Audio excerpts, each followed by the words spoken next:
Judges 19. Now in those days, Israel had no king. There was a man from the tribe of Levi living in a remote area of the hill country of Ephraim. One day he brought home a woman from Bethlehem in Judah to be his concubine. But she became angry with him and returned to her father's home in Bethlehem. After about 4 months, her husband set out for Bethlehem to speak personally to her and persuade her to come back. He took with him a servant and a pair of donkeys. When he arrived at her father's house, her father saw him and welcomed him. Her father urged him to stay a while, so he stayed 3 days, eating, drinking, and sleeping there. On the fourth day, the man was up early, ready to leave, but the woman's father said to his son-in-law, "Have something to eat before you go." So the two men sat down together and had something to eat and drink. Then the woman's father said, "Please stay another night and enjoy yourself." The man got up to leave, but his father-in-law kept urging him to stay. So finally he gave in and stayed the night.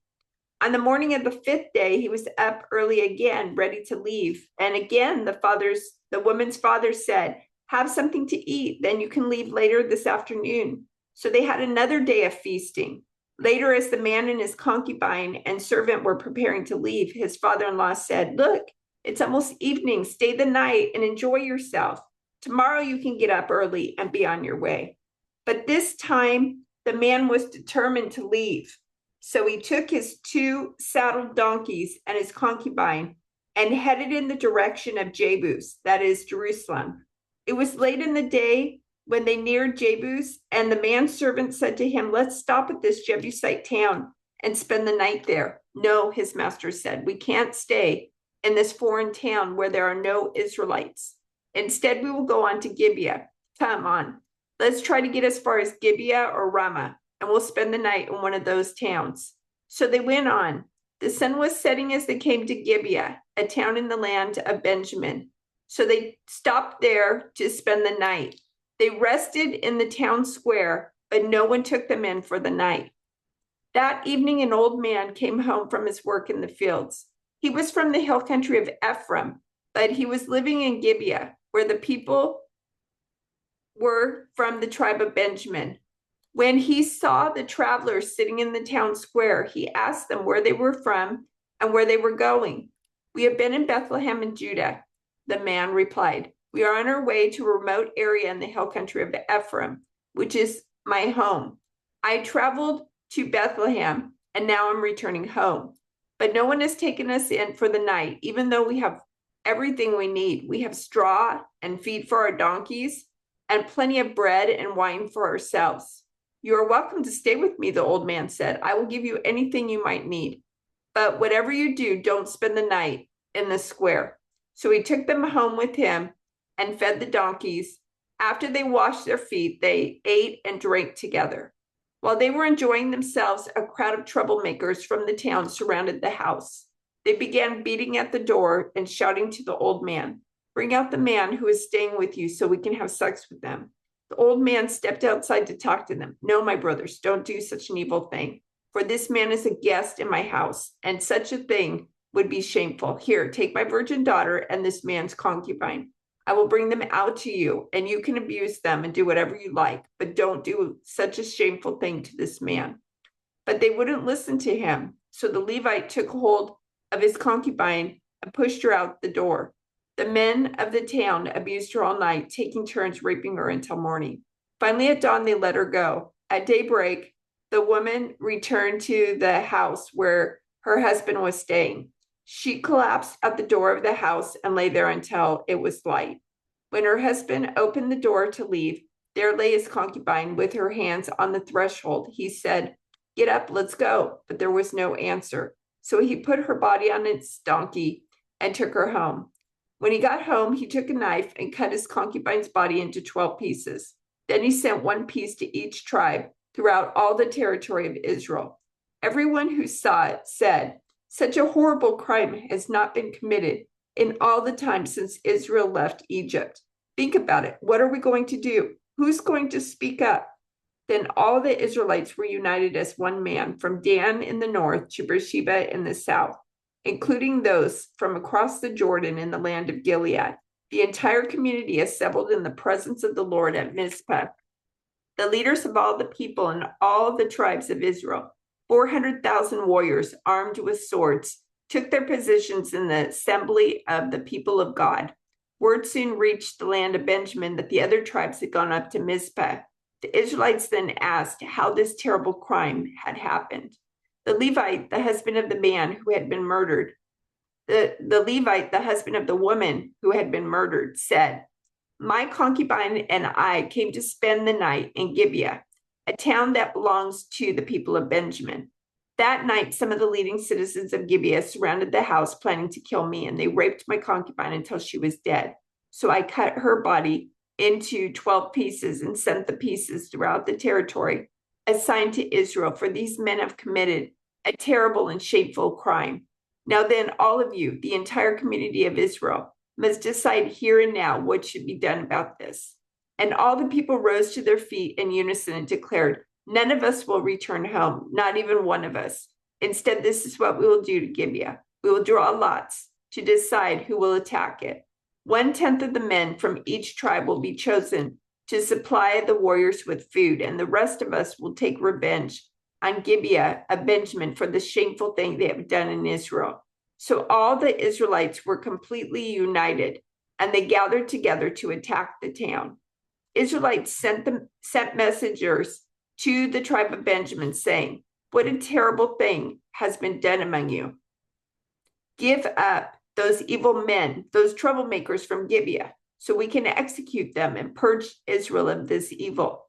But the people of Benjamin would not listen. Instead, they came from their towns and gathered at Gibeah to fight the Israelites. In all, 26,000 of their warriors, armed with swords, arrived in Gibeah to join the 700 elite troops who lived there. Among Benjamin's elite troops, 700 were left-handed, and each of them could sling a rock and hit a target within a hair's breadth without missing. Israel had 400,000 experienced soldiers armed with swords, not counting Benjamin's warriors. Before the battle, the Israelites went to Bethel and asked God, which tribe should go first to attack the people of Benjamin? The Lord answered, "Judah is to go first." So the Israelites left early the next morning and camped near Gibeah. Then they advanced toward Gibeah to attack the men of Benjamin. But Benjamin's warriors who were defending the town came out and killed 22,000 Israelites on the battlefield that day. But the Israelites encouraged each other and took their positions again at the same place they had fought the previous day.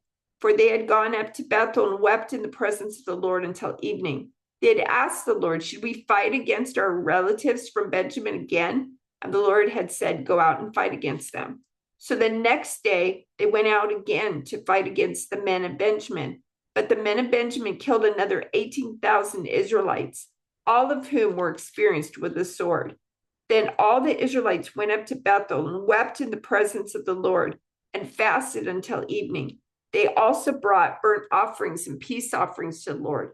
The Israelites went up seeking direction from the Lord. In those days, the Ark of the Covenant of God was in Bethel, and Phinehas, son of Eleazar and grandson of Aaron, was the priest. The Israelites asked the Lord, "Should we fight against our relatives from Benjamin again, or should we stop?" The Lord said, "Go, tomorrow I will hand them over to you." So the Israelites set an ambush all around Gibeah. They went out on the third day and took their positions at the same place as before. When the men of Benjamin came out to attack, they were drawn away from the town. And as they had done before, they began to kill the Israelites. About 30 Israelites died in the open fields and along the roads, one leading to Bethel and the other leading back to Gibeah. Then the warriors of Benjamin shouted, "We're defeating them as we did before." But the Israelites had planned in advance to run away so that the men of Benjamin would chase them along the roads and be drawn away from the town. When the main group of Israelite warriors reached Baal Tamar, they turned and took up their positions. Meanwhile, the Israelites hiding in ambush to the west of Gibeah jumped up to fight. There were 10,000 elite Israelite troops who advanced against Gibeah. The fighting was so heavy that Benjamin didn't realize the impending disaster. So the Lord helped Israel defeat Benjamin And that day, the Israelites killed 25,100 of Benjamin's warriors, all of whom were experienced swordsmen. Then the men of Benjamin saw that they were beaten. The Israelites had retreated from Benjamin's warriors in order to give those hiding in ambush more room to maneuver against Gibeah. Then those who were hiding rushed in from all sides and killed everyone in the town. They had arranged to send up a large cloud of smoke from the town as a signal. When the Israelites saw the smoke, they turned and attacked Benjamin's warriors. By that time, Benjamin's warriors had killed about 30 Israelites, and they shouted, "We're defeating them as we did in the first battle." But when the warriors of Benjamin looked behind them and saw the smoke rising into the sky from every part of the town, the men of Israel turned and attacked. At this point, the men of Benjamin became terrified because they realized disaster was close at hand. So they turned around and fled before the Israelites toward the wilderness, but they couldn't escape the battle. And the people who came out of the nearby towns were also killed. The Israelites surrounded the men of Benjamin and chased them relentlessly, finally overtaking them east of Gibeah. That day, 18,000 of Benjamin's strongest warriors died in battle. The survivors fled into the wilderness toward the rock of Rimmon, but Israel killed 5,000 of them along the road. They continued the chase until they had killed another 2,000 near Gidom. So that day, the tribe of Benjamin lost 25,000 strong warriors armed with swords, leaving only 600 men who escaped to the rock of Rimmon, where they lived for 4 months. And the Israelites returned and slaughtered every living thing in all the towns, the people, the livestock, and everything they found. They also burned down all the towns they came to. The Israelites had vowed at Mizpah, "We will never give our daughters in marriage to a man from the tribe of Benjamin." Now the people went to Bethel and sat in the presence of God until evening, weeping loudly and bitterly. "O Lord God of Israel," they cried, "why has this happened in Israel? Now one of our tribes is missing from Israel." Early the next morning, the people built an altar and presented their burnt offerings and peace offerings on it. Then they said, "Who among the tribes of Israel did not join us at Mizpah when we held our assembly in the presence of the Lord?" At that time, they had taken a solemn oath in the Lord's presence, vowing that anyone who refused to come would be put to death.